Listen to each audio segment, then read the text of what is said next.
تازہ ترین ویڈیوز کے لیے ہمارا چینل سبسکرائب کر کے بیل آئیکن پریس کریں تاکہ آپ کو ملے ہر اپڈیٹ سب سے پہلے۔ یہ وہ کٹ پتلی ہے، یہ وہ کٹ پتلی ہے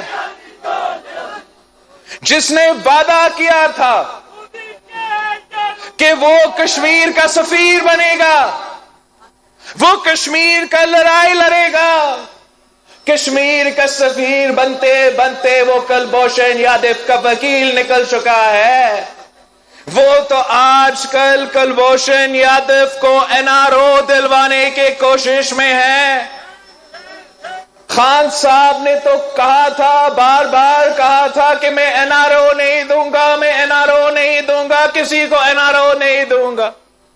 صرف کلبھوشن یادو کو وہ NRO دینا چاہ رہا ہے۔